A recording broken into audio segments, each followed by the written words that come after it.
everyone! Welcome back again to my YouTube channel. And for those po na nagtatanong sa akin dyan sa comment section, kung magkano na daw po ba ang first time loan amount dito kay Lemon Loan, kung nag-improve na daw po siya ngayon or may mga konting changes na daw ba. So yan guys, yung tatalakayin natin dito guys sa vlog natin para po sa katahimikan ng mga nagko-comment dyan kung magkano na daw po ba talaga. Kaya if ever man na ikaw po ay first time na maglo-loan dito kay Lemon Loan at hindi mo pa siya alam at wala ka pang idea kung magkano, pues panoodin mo po itong video na to kasi dito i-reveal po natin lahat. Kasi kung ikaw ay first time borrower dyan sa mga online loan application at makikita mo tong si Lemon Loan, talaga pong maiinganyo ka sa mga ads na sinasabi nila. Katulad nga po nito na tong si Lemon Loan daw po is 90% po ang approval rate para po sa mga new users at ito po daw ay limited time only. Kaya ano pang inaantay mo para iniinganyo kang mag-apply ka agad-agad. So sabi dito guys, borrow up to 30,000 pesos. So yun po yung maximum loan amount dito. Hindi po porket nakalagay dito is 30,000 pesos, yun po agad yung maluloan mo bilang first timer. Nako, hindi po. And nakalagay pa dito guys, no hidden charges, apply for free. So ibig sabihin, kung magkano yung in-approve sa'yo na loan amount, wala siyang charges.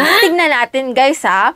So dito guys, in need of fast cash, we got you. So, get your money in just 1 to 3 minutes. So, ganun kabilis pala dito kay Lemon Loan, ha? Sabi dito guys, 24-hour system review. Kahit anong oras na mag-apply ka is mapaprocess yung application mo. So, dito daw, your data is safe and secured. Pwede mong ma-delete yung information mo anytime, SEC registered, and bank level security. So, 3 levels of strong data security daw itong si Lemon Loan. And kapag magbabayad ka na, fast and easy repayment daw sila, no? So, tinignan ko guys sa pinakang top charts ng mga loan application, pang 13 po itong si Lemon Loan. And as of now guys, nung dinownload ko siya, meron siyang 4.6 stars and 69,000 reviews. Medyo marami-rami na rin po yung nag-a-apply dito. And kung ikaw ay first time, nako, wag ka munang papadala sa mga ads na nababasa mo dyan. Syempre, do your own research. And ito nga guys, ipapakita ko na sa inyo kung magkano ang maluloan mo dito. Nag-improve ba siya? May mga changes ba siya? Yun yung sisilipin natin. Pero bago yun guys, kung ikaw po ay gustong sumali sa aking GCash giveaway, nako, i-click mo na po yung subscribe button, i-like itong video na to at mag-iwan ka na ng comment dyan sa comment section kasi every Monday po, may 5 lucky winner po ako na pinipili. And nung Monday nga po, kakaunti pa lang yung nagki-claim. I-check mo na yung video ko doon kasi baka nandun na yung pangalan mo. Hindi ka lang nanonood talaga ng vlog ko. So yan guys, stay connected. Kung hindi mo pa nakikita yung pangalan mo sa ating GCash, malay mo sa pa-cellphone giveaway ka manalo. So dito guys, only win. Kung nanalo ka na before, pwede ka po ulit manalo. So yan guys. So wag na nating patagalin, pagpunta na tayo dito kay Lemon Loan.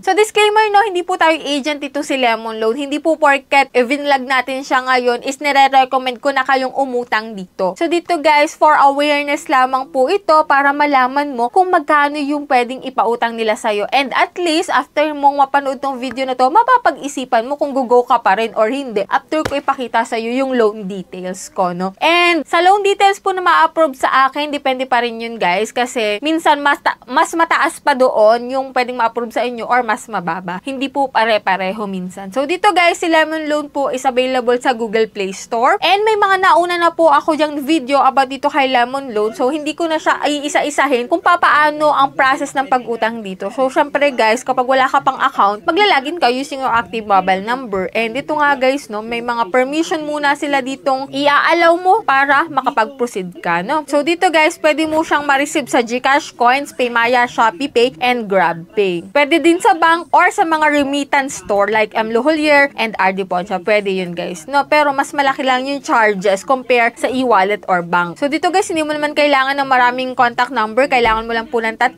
And be ready kung sino ilalagay mo kasi maaari nila yung tawagan or i-text, no? And after nun guys, ito po yung mga ID na pwede dito. UMID, Passport, SS, PRC. Yan po yung may mga higher credit. Pero pwede rin naman yung driver license, TIN, Postal, PhilHealth, National ID, Voters ID. After nun guys, So, dito ka na guys sa pinakang last step. After mo mag-fill up guys, under review pa po yung loan information mo dito. So, depende pa rin kung ma-approve ka or hindi. Kung hindi ka ma-approve, hindi mo masisilip yung loan details. So, dito guys, papakita ko sa inyo kung magkano po sa first time na na-approve sa akin. Example lang naman po ito. Hindi po porket ito yung pinakita ko, ito mismo yung maluloan nyo. Minsan kasi iba-iba. So, dito guys, pwede po dito ng 2,000 to 6,000 pesos. So, ganun po kalaki kaagad yung pinapaloan ni Lemon Loan. Yun nga lang guys, dito guys sa borrowing period, 14 days daw. Pero yung 14 days na yun is nahahati sa dalawang bayaran. Which is, ika 7 days ka pa rin mag-a-apply. Ginawa lang niyang installment into 14 days. Pero after isang linggo, magbabayad ka na agad dito kay Lemon Loan. If ever na 6,000 po yung kinuha mo, so buo mo siyang marireceive. So dito guys, ako nagulat kay Lemon Loan. Nung nag-loan ako sa kanya, nung nag-apply ako ng loan sa kanya, hindi ko akalain guys na buo ko palang marireceive yung maluloan ko dito. Pero, dun talaga tayo sa pera.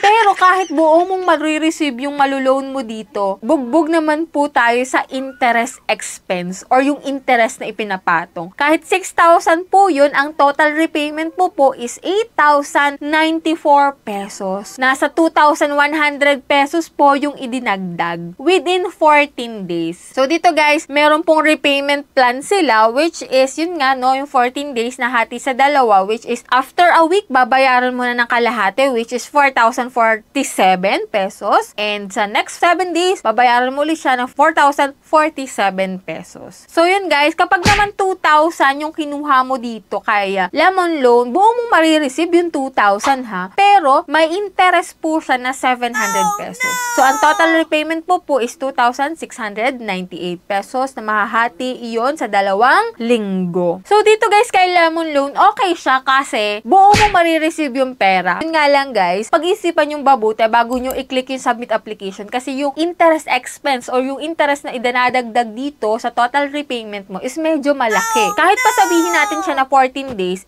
after 7 days, babayaran mo na siya. So, saan ka kukuha ng ganung pera? Lalo't malaki yung ilo-loan mo. After isang linggo, magbabayad ka na ng kalahati. So, kung may pera ka naman is go. Nasa sa'yo naman yan guys. Pero kung wala tayong inaasahan within 1 week, is wag na lang. Kasi medyo mabigat rin talaga itong kay Lemon Loan. So, yan lang guys yung napuna ko dito. Medyo mataas siya ngayon ha, yung loan amount niya. Kasi nung last time ko dito, nasa mababa hindi ganito umabot. Hindi ganito kalaki. Pero hindi porket po buo mo marireceive is mapupukaw na agad yung attention natin na mag-loan dito. Nako, pag-isipan yung mabuti guys. Do your own research. And syempre, magbasa-basa na rin kayo ng mga reviews ng mga nakapag-loan na rin dito. Kasi sila yung may experience, sila yung nakapag-loan. Alam na nila no, after ma-due date, after ma-overdue, anong mararanasan nila. So, kaya magbasa rin po tayo ng mga reviews about dito kay Lemon Loan. So, that's it. Yan lang po yung update natin dito kay Lemon Loan. So, sana nagkaroon kayo ng konting idea, lalo na yung mga first time pa lang mag-a-apply dyan at nagbabalak na mag-apply. Sana pag-isipan nyo mabuti bago kayo mag-get dito ng loan, ha? Sa mga hindi pa dyan nakasubscribe sa aking YouTube channel, kindly click the subscribe button. I-on mo na rin po yung notification bell para updated ka sa ganitong usapan and lalo-lalo na sa mga bagong naglalabasan ngayon na loan application. So, bye-bye na muna for now, guys. See you on my next vlog.